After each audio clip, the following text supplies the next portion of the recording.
नमो नारायण। राधे राधे।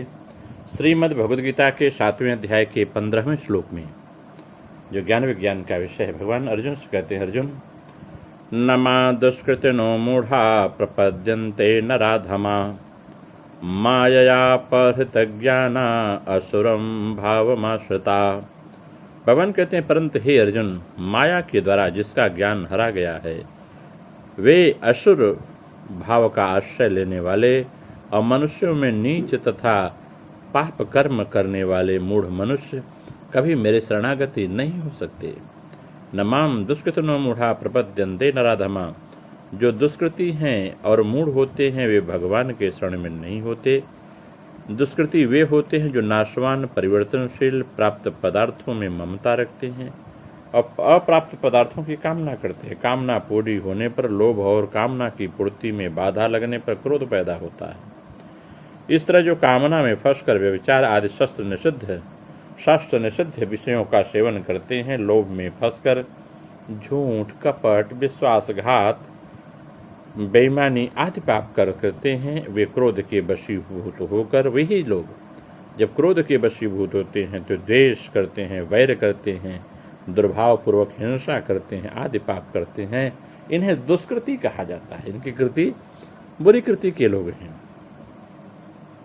जब मनुष्य भगवान के सिवाय दूसरी सत्ता मानकर उसको महत्व देता है तभी कामना पैदा होती है। कामना पैदा होने पर मनुष्य माया से मोहित होता है और हम जीते रहें तथा भोग भोगते रहें, यह बात उसको जच जाती है। इसलिए वे भगवान के शरणागत नहीं होते बल्कि विनाशी वस्तु पदार्थ आदि की शरण में चले जाते हैं।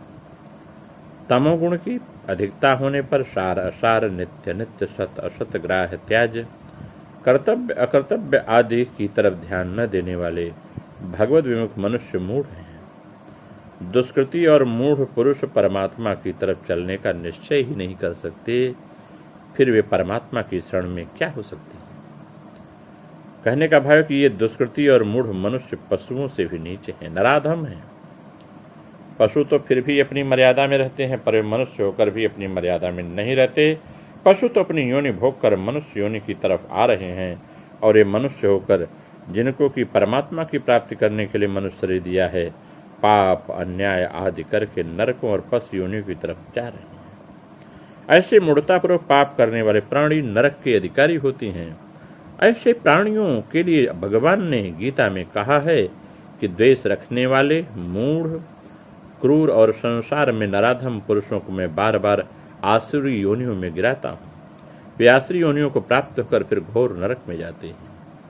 माया प्रहतज्ञाना आसुरम भावमाश्रिता। भगवान की जो तीनों गुणमयी माया है, उस माया से विवेक ढक जाने के कारण जो असुर भाव को प्राप्त हो गए हैं, अर्थात शरीर, इंद्रिय, अंतःकरण और प्राणी का पोषण करने में लगे हुए हैं, वे मेरे से सर्वथा विमुख ही रहते हैं। इसलिए वे मेरे शरण में नहीं आ पाते। दूसरा भाव कि जिसका ज्ञान माया से ढका हुआ है, माया ने हरण कर लिया है, उनकी वृत्ति पदार्थों के आदि और अंत की तरफ जाती ही नहीं।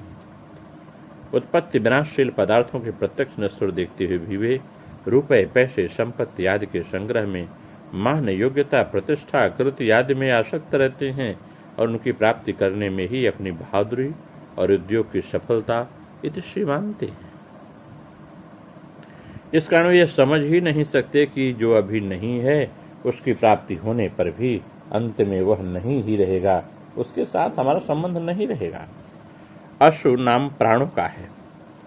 प्राणों को प्रत्यक्ष ही आने जाने वाला तथा क्रियाशील और नाशमान देखते हुए भी वे उन प्राणों का पोषण करने में लगे रहते हैं। जीवन निर्वाह में काम आने वाली सांसारिक वस्तुओं के महत्व देते हैं। उन वस्तुओं से भी बढ़कर रुपये पैसे को महत्व देते हैं जो कि स्वयं काम में नहीं आते बल्कि वस्तुओं के द्वारा काम में आते हैं। वे केवल रुपयों का ही आदर नहीं देते बल्कि उनकी संख्या को बहुत आदर देते हैं। रुपयों की संख्या अभिमान बढ़ाने के काम में आती है। अभिमान संपूर्ण आसुरी संपत्ति का आधार और संपूर्ण दुखों और पापों का कारण है। ऐसा अभिमान को लेकर ही जो अपने को मुख्य मानते हैं वे आसुर भाव को प्राप्त होते हैं। संसित मूल शूल पर्दनाना सकल लोकदा यक अभिरामा।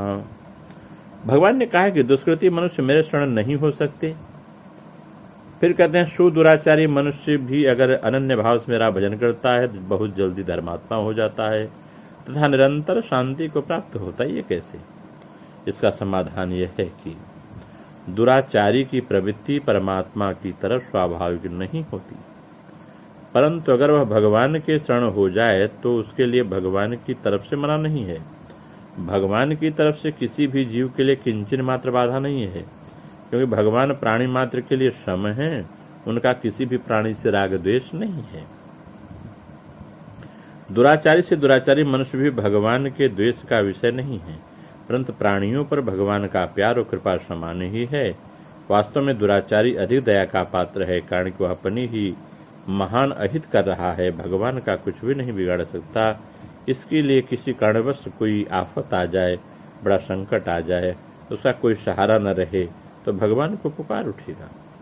ऐसे ही किसी संत को उसने दुख दिया और उस संत के हृदय में कृपा आ जाए तो उस संत की कृपा से वह भगवान में लग जाए, अथवा किसी ऐसे स्थान पर चला जाए जहाँ अच्छे अच्छे बड़े विलक्षण दयालु महात्मा रह चुके हैं तो उसके प्रभाव से उसका भाव बदल जाए, अथवा किसी कारणवश उसका कोई पुराना विलक्षण पुण्योदय हो जाए तो अचानक चेत सकता है और भगवान के शरण हो सकता है।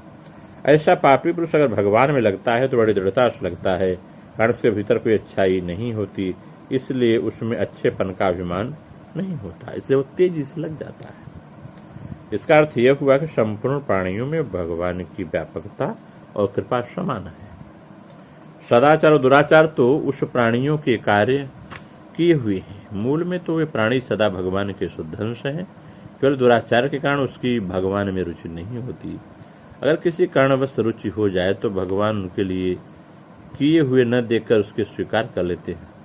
रहति न प्रभु चित चूक किए की करत सुरति सिय राम ही की। जैसे माँ का हृदय उसके संबंध से बालकों पर समान होता है, परंतु उसके सदाचार दुराचार के प्रति उसकी माँ का व्यवहार तो विषम होता है, पर हृदय विषम नहीं होता। कुपुत्रो जायेत क्वचिदपि माता न भवति। माँ तो एक जन्म को और एक शरीर को देने वाली होती है, परंतु प्रभु तो सदा रहने वाली माँ है। प्रभु का हृदय तो प्राणी मात्र पर सदैव द्रवित रहता है। प्राणी निमित्त मात्र भी शरणागत हो जाए तो प्रभु विषय द्रवित होते हैं। भगवान कहते हैं, जव नर होई चराचर द्रोही, आवय सभय शरण तकी मोही, तज मद मोह कपट छल नाना, करहु सध्यते हैं साधु समाना। इसका भाव यह है कि जो चराचर प्राणियों के साथ द्वेष करने वाला है, अगर वह कहीं भी आश्रय न मिलने पर भयभीत होकर सर्वथा मेरा ही आश्रय लेकर मेरे शरणागत हो जाता है, तो उसमें होने वाले मद मोह कपट नाना छल आदि दोषों की तरफ न देखकर केवल उसकी भाव की तरफ देखकर मैं बहुत जल्दी से साधु बना लेता हूँ। धर्म का आश्रय रहने से धर्मात्मा पुरुष के भीतर अनन्य भाव होने में कठिनता रहती है, परंतु दुरात्मा पुरुष का जब किसी कारण से भगवान के सम्मुख होता है तब उसमें किसी प्रकार के शुभ कर्म का आश्रय न होने से पर भगवान परिणता का ही बल रहता है। यह बल बहुत शीघ्र पवित्र करता है उसे, कारण कि वह बल खुद का होता है, अर्थात किसी तरफ का आश्रय न रहने से उसकी दुख की पुकार होती है। इस प्रकार से भगवान शीघ्र पिघल जाते हैं। ऐसी पुकार होने से पुण्यात्मा पापात्मा विद्वान मूर्ख सुजाति कुजाति आदि होने का कारण नहीं है, बल्कि संसार की तरफ से सर्वथा निराश होना ही खास कारण है। इस निराशा हर एक मनुष्य को हो सकती है। दूसरी बात यह कि भगवान के कथन का तात्पर्य है कि दुष्कृति पुरुष मेरे शरण नहीं होते, कि उनका स्वभाव मेरे विपरीत होता है। उनमें से अगर कोई मेरे शरण हो जाए तो मैं उसके प्यार करने के लिए हरदम तैयार हूँ। भगवान की कृपालुता इतनी विलक्षण है कि भगवान भी अपनी कृपा की परवश होकर जीव का कल्याण कर देते हैं। यहाँ के और वहाँ के प्रसंग के विरोध नहीं है, बल्कि भगवान की कृपालुता ही प्रकट होती है। सुकृति और दुष्कृति होना उनकी क्रियाओं पर निर्भर करता है नहीं है, बल्कि भगवान के सम्मुख विमुख होने पर निर्भर है। जो भगवान के सम्मुख है वह सुकृति है, जो भगवान की विमुख है वह दुष्कृति है। भगवान के सम्मुख होना जैसा महात्म्य है, वैसा महात्म्य सकाम भावपूर्वक किए गए यज्ञ दान तप तीर्थ व्रत आदि शुभ कर्मों का नहीं है।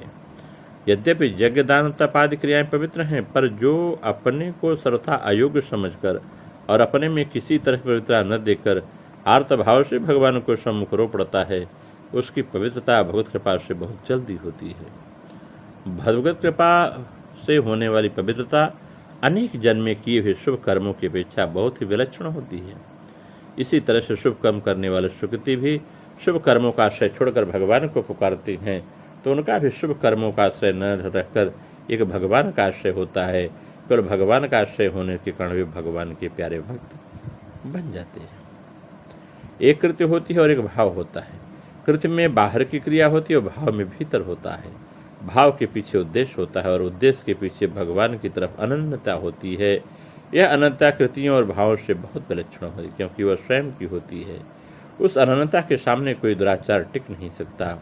वह अनन्यता दुराचारी से दुराचारी पुरुष को बहुत जल्दी पवित्र कर देती है। वास्तव में यह जीव परमात्मा का अंश होने से पवित्र तो है ही, केवल दुर्भाव और दुराचारों के कारण ही उसमें अपवित्रता आती है। अगर इसकी हम क्रियायोग के माध्यम से व्याख्या करें तो यह बात और स्पष्ट होती है। भगवान कहते हैं कि जो लोग दुष्कृति युक्त होते हैं वे मेरा भजन नहीं करते। सुकृत वे हैं जो सर्वथा आत्मस्वरूप में रहते हैं। दुष्कृति लोग, जो दुष्ट लोग हैं, इसके विपरीत होते हैं। ऐसे दुष्कृत काम करने वाले पापिष्ट लोग 4 प्रकार के होते हैं। कहें कौन कौन है? कहें पहला मूर्ख है, दूसरा नराधम है, तीसरा माया अपहृत ज्ञान है जिसका वो है, चौथा है आसुरी प्रकृति के लोग। भगवान कहते हैं मूर्खों की अगर व्याख्या की जाए आध्यात्म के माध्यम से, भगवान कहते हैं मेरे संबंध में जिनका कोई ज्ञान नहीं होता, जिनको जो पशु के समान केवल आहार, निद्रा, भय, मैथुन के सिवा कुछ नहीं समझते, वे साधना की ओर जाते ही नहीं, ये मूर्ख है। नराधम माने नरों में अधम वे हैं जो मुझको कुछ कुछ समझते हैं, परंतु विषय आदि के अत्यंत आसक्त होने कारण मेरी ओर आकृष्ट नहीं होते। उनकी आसक्ति रति पाप कार्यों में विशेष रहती है। कूटस्थ में उनकी दृष्टि नहीं रहती, मणिबंध के नीचे ही उनका मन पड़ा रहता है। वे लोग केवल नाम मात्र के लिए मनुष्य होते हैं, केवल अपकृष्ट कर्म ही में रत रहते हैं, इसी से मनुष्य में अधम है। साधना प्राप्त करके भी साधन नहीं करते, मनुष्य शरीर प्राप्त कर साधना नहीं करती, नराधम है। माया प्रतिज्ञान है, जो लोग साधु सदगुरु के पास कभी कभी जाकर आत्मज्ञान की बात सुन लेते हैं, रोज नहीं जाते। कोई संकट आ गया, कोई मनोविकार आ गया, परिवार से कुछ लड़ाई झगड़ा हुआ, कुछ मनोद्वेग व्यापार इत्यादि में हुआ, तो कहीं कभी कभी चले जाते हैं, साधुओं के पास बैठ जाते हैं, भगवान की कथा सुनते हैं, परंतु उन वाक्यों में दोष कहाँ है? कुतर्क द्वारा यही सब खोजते रहते हैं, क्या गंदा कह दिया गुरुजी ने, कहाँ उनकी बात फंस गई, ये सोचते रहते हैं। ये माया प्रतिज्ञान वाले हैं, माया के आवरण से इतना आवृत रहते हैं कि तत्व कथा सुनकर संभवतः कुछ उत्साहित भी हुए, परंतु दूसरे ही क्षण यदि किसी का सर्वनाश करने के भी अपना कुछ लाभ होता देखते हैं तो उसकी प्राप्ति के लिए दौड़ पड़ते हैं कि संसार मिथ्या है, या सुनते हैं। मन को भी ठीक जचता है, परंतु उसी समय यदि पुत्र की पीड़ा, किसी विपद का समाचार पाते हैं तो फिर उनका धैर्य टूट जाता है, विचार नहीं रह जाता। लोगों को दिखलाने के लिए साधना भजन करते हैं, परंतु यदि उनके सुनने में आ जाए कि अमुक साधु के पास मंत्र सीखने से लोहे को सोना बना सकते हैं, तो उसी वक्त साधना छोड़कर उस साधु की ओर दौड़ पड़ते हैं। उनका ज्ञान मानव माया के द्वारा प्रत होता है, ज्ञान के होते भी न होने के समान होता है। इस प्रकृति के लोग साधना प्राप्त कर लेने पर भी साधना की ओर आकृष्ट नहीं होते। चौथे जो दुष्कृति लोग हैं वो क्या उन्हें आसुरी प्रकृति के लोग हैं। ये लोग अत्यंत अभिमानी और स्पर्धी होते हैं। वे जानते हैं किस प्रकार साधन करने पर कल्याण होगा, परंतु सदगुरु के समीप नहीं जाते। वहां जाने पर उनके सामने सिर झुकाना पड़ेगा, यह उनको सहन नहीं होता। वे किसी के सामने छोटा नहीं बनना चाहते। जिस बात को नहीं जानते उसको भी जानने का दम भरकर लोगों के सामने अपनी प्रतिष्ठा बनाए रखने की चेष्टा करते हैं। इसके लिए यदि मिथ्या बोलना पड़े तो उसे बोलने में वे भी संकोच नहीं करते। कोई अच्छे आदमी हैं, लोग उनके प्रति श्रद्धा भक्त करते हैं, तो आसुरी प्रकृति के लोग यह सहन नहीं कर पाते, साधु के नाम पर व्यर्थ निंदा फैलाते हैं। साधु नामधारी लोगों में भी इस प्रकार का असुर भाव होता है। किसी अच्छे साधु का सुनाम सुनकर वे सहन नहीं करते। यदि मिथ्या निंदा करने पर भी उनकी प्रतिष्ठा नष्ट नहीं होती तो उसको मृत्यु के मुख में डालने का भी उनके मन में संकोच नहीं होता, ऐसे कठिन कार्य कर जाती हैं ऐसे दुष्कृति लोग। उनका विश्वास होता है कि स्वयं ही सर्वापेक्षा उच्च हैं, यहाँ तक कि अपने को भगवान कहकर प्रचार करने का दुस्साहस भी उनमें दिखाई देता है, जो आज समाज में तथाकथित साधु संतों के बीच देखा जा रहा है। हिरण्यकश्यप के समान किसी को भगवत भजन करते हुए देखकर वे अत्यंत क्रुद्ध होते हैं। कुछ लोगों में रावण के समान पूजा और तपस्या का डंबर भी बहुत होता है, परंतु जितने प्रकार के दुष्कर्म होते हैं उनको करने में पीछे नहीं होते। असुर वह है जो सूर्य या देवता लोगों के विपरीत है। आत्मा को सदा लक्ष्य में रखना देवता का काम है, असुर का काम है आत्मदृष्टि से शून्य होना। जो आत्मदृष्टि से शून्य हो वह असुर है, और जो आत्मदृष्टि से युक्त हो वह सुर माने देवता है। नमो नारायण।